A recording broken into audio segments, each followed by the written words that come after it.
سورة البقرہ آیت نمبر 217۔ اعوذ باللہ من الشیطان الرجیم، بسم اللہ الرحمن الرحیم۔ یسألونک عن الشہر الحرام قتال فیہ قل قتال فیہ کبیر وصد عن سبیل اللہ وکفر بہ والمسجد الحرام وإخراج أهله منه أكبر عند الله والفتنة أكبر من القتل ولا يزالون يقاتلونكم حتى يردوكم عن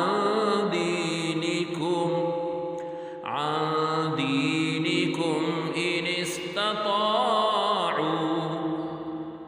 ومن يرتد منكم عن دينه فيمت وهو كافر فأولئك حبطت أعمالهم في الدنيا والآخرة وأولئك أصحاب النار هم فيها خالدون۔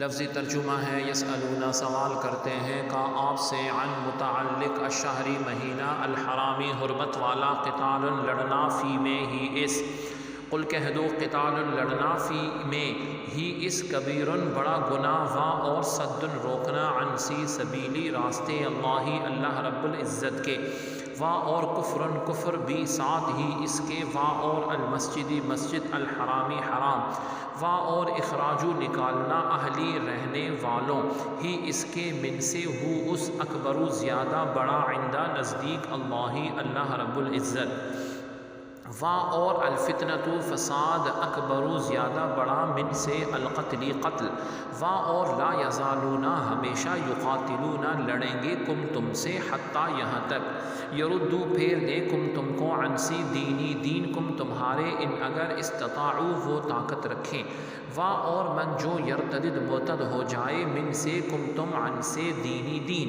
ہی اس کے پھر یمت وہ مرے وا اور حالانکہ وہ ہوا وہ کافرن کافر فاتو اولئکا وہ سب حبتت ضائع ہوئے اعمالو کام ہم ان کے فی میں الدنیا دنیا وا اور الآخرتی آخرت وا اور اولئکا وہ سب اصحابو والے الناری دوزخ ہم وہ فی میں ہا اس خالدون ہمیشہ رہنے والے۔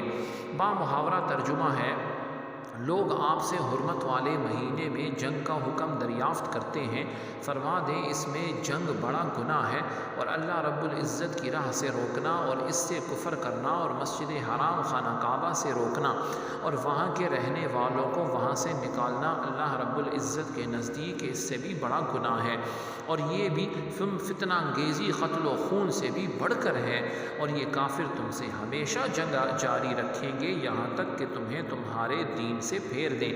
اگر وہ اتنی طاقت پا سکیں اور تم میں سے جو شخص اپنے دین سے پھر جائے اور پھر وہ کافر ہی مرے تو ایسے لوگوں کے دین و دنیا اور آخرت میں سب اعمال برباد ہو جائیں گے اور یہی لوگ جہنمی ہیں اور اس میں ہمیشہ رہیں گے۔ آیت کی تفسیر میں فرمایا گیا نبی علیہ السلام نے حضرت عبداللہ بن حجش رضی اللہ عنہ کی سرکردگی میں مجاہدین کی ایک جماعت روانہ فرمائی تھی جس نے مشرکین سے جہاد کیا۔ ان کا خیال تھا کہ لڑائی کا دن جمادی الاخری کا آخری دن ہے مگر حقیقت میں چاند 29 تاریخ کو ہو گیا تھا اور رجب کی پہلی تاریخ شروع ہو گئی تھی۔ اس پر کفار نے مسلمانوں کو شرم دلائی کہ تم نے ماہ حرام نے جنگ کی۔ حضور صلی اللہ علیہ وسلم سے اس کے متعلق سوال ہونے لگے تو اس پر یہ آیت نازل ہوئی کہ ماہ حرام میں لڑائی کرنا اگرچہ بہت بڑی بات ہے، لیکن مشرکوں کا شرک، مسلمانوں کو ایذائیں دینا، نبی علیہ السلام کو ستانا، یہاں تک کہ ہجرت پر مجبور کر دینا، لوگوں کو اسلام قبول کرنے سے روکنا، نبی علیہ السلام اور مسلمانوں کو مسجد حرام میں نماز پڑھنے سے روکنا، دوران نماز طرح طرح کی ایذائیں دینا، یہ ماہ حرام میں لڑائی سے بھی بہت بڑھ کر ہے۔ لہٰذا پہلے اپنے گریبان میں جھانک کر اپنے کرتوت دیکھ لو اے کافرو، پھر مسلمانوں پر اعتراض کرنا۔ تمہارے یہ افعال مسلمانوں کے فعل سے زیادہ شدید سخت تر ہیں اور گناہ کا کام ہے، کیونکہ کفر اور ظلم تو کسی حالت میں جائز نہیں ہوتے، جبکہ لڑائی تو بعض صورتوں میں جائز ہو ہی جاتی ہے۔ نیز مسلمانوں نے جو ماہ حرام میں لڑائی کی تو وہ ان کی غلط فہمی کی وجہ سے تھی کہ وہ چاند کی تاریخ ان پر مشکوک ہو گئی تھی ان صحابہ پہ، لیکن کفار کا کفر اور مسلمانوں کو ایذائیں تو کوئی قابل شک فعل نہیں ہے، یہ تو واضح طور پر ظلم اور سرکشی تھی۔ یاد رہے کہ حرمت والے مہینوں میں جنگ کی ممانعت کا حکم سورہ توبہ آیت نمبر 5 سے منسوخ ہے۔ آیت جو ہے یسألونک عن الشہر الحرام میں علماء نے چند مسائل بیان فرمائے ہیں۔ نمبر 1، اس آیت سے معلوم ہوا کہ خود بڑے بڑے عیبوں میں مبتلا ہونا اور دوسروں پر طعن کرنا کافروں کا طریقہ ہے۔ یہ بیماری ہمارے ہاں بھی عام ہے کہ لوگ ساری دنیا کی برائیاں اور غیبتیں بیان کرتے ہیں اور خود اس سے بڑھ کر عیبوں کی گندگی سے آلودہ ہوتے رہتے ہیں۔ ایک حدیث پاک میں اس بیماری کو بیان کیا گیا کہ ابو ہریرہ رضی اللہ عنہ سے روایت ہے، نبی علیہ السلام نے ارشاد فرمایا، تم میں سے کسی کو اپنے بھائی کی آنکھ میں تنکا تو نظر آ جاتا ہے لیکن اپنی آنکھ میں شہتیر نظر نہیں آتا۔ دوسروں کی چھوٹی برائی نظر آتی ہے اس کا مطلب، اور اپنی بڑی برائی نظر نہیں آتی۔ نمبر 2، فتنہ انگیزی قتل سے بڑھ کر جرم ہے۔ بعض لوگوں کو فتنہ اور فساد کا شوق ہوتا ہے۔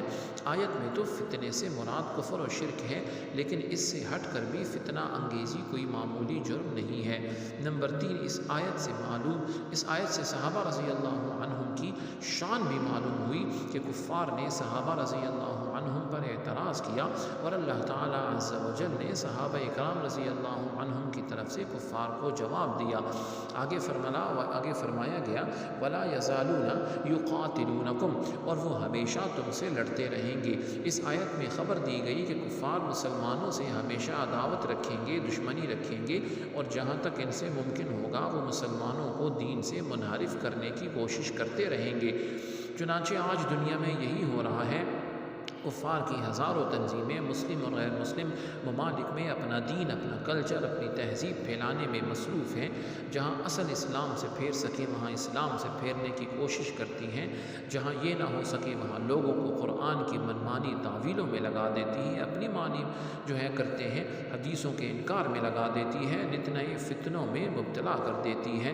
اگر ایمانیات پر حملہ نہ کر سکیں تو اخلاقیات تباہ کر کے ایمان کمزور کرنے میں لگی ہیں۔ غرض آیت کی حقانیت واضح ہے کہ کفار تمہیں ہمیشہ دین سے پھیرنے کی کوششوں میں لگے رہیں گے۔ آگے فرمایا وَمَن يَرْتَدِدْ مِنْكُمْ عَنْ دِينِهِ، اور تم میں سے جو کوئی اپنے دین سے مرتد ہو جائے۔ مرتد ہونے سے تمام عمل باطل ہو جاتے ہیں۔ آخرت میں تو اس طرح کہ اس پر کوئی اجر و ثواب نہیں، اور دنیا میں اس طرح کے شریعت حکومت اسلامیہ کو مرتد کے قتل کا حکم دیتی ہے اور دے سکتی ہے۔ مرد مرتد ہو جائے تو بیوی نکاح سے نکل جاتی ہے۔ مرتد شخص اپنے رشتہ داروں کی وراثت پانے کا مستحق نہیں رہتا۔ مرتد کی تعریف کرنا اور اس سے تعلق رکھنا جائز نہیں ہوتا۔ چنانچہ مرتد ہونے سے تمام اعمال برباد ہو جاتے ہیں۔ لہٰذا اگر کوئی حاجی مرتد ہو جائے پھر ایمان لائے تو وہ دوبارہ حج کرے گا، پہلا حج ختم ہو چکا ہے۔ اس طرح زمانہ ارتداد میں جو نیکیاں کی وہ قبول نہیں ہیں۔ جو حالت ارتداد میں مر گیا وہ ہمیشہ ہمیشہ جہنم میں رہے گا، جیسا کہ آیت میں آخر میں ارشاد ہے ہم فیہا خالدون، فرمایا گیا کہ وہ ہمیشہ جہنم میں رہیں گے۔ اللہ رب العزت ہر مسلمان کو خاتمہ ایمان نصیب فرمائے۔ یاد رکھیں کہ مرتد ہونا بہت سخت جرم ہے۔ افسوس کہ آج مسلمانوں کی اکثریت دین کے بنیادی عقائد سے لا علم ہے۔ شادی ہے، مرگ ہے، ہنسی مذاق کے موقع پر کفریہ جملے جو ہیں وہ بھرمار ہیں، گانے ہیں، فلمیں ہیں، ڈرامے ہیں، مزاحیہ ڈرامے ہیں، کفریات کا بہت بڑا ذریعہ ہیں یہ لوگ۔ اللہ رب العزت ان سب سے ہمیں بچائے اور دنیا اور آخرت کی شاندار کامیابیاں نصیب فرمائے۔ سبحانک اللہم وبحمدک اشہد ان لا الہ الا انت استغفرک واتوب الیک، وصلی اللہ تعالی علی خیر خلقہ محمد وعلی آلہ واصحابہ اجمعین برحمتک یا ارحم الراحمین۔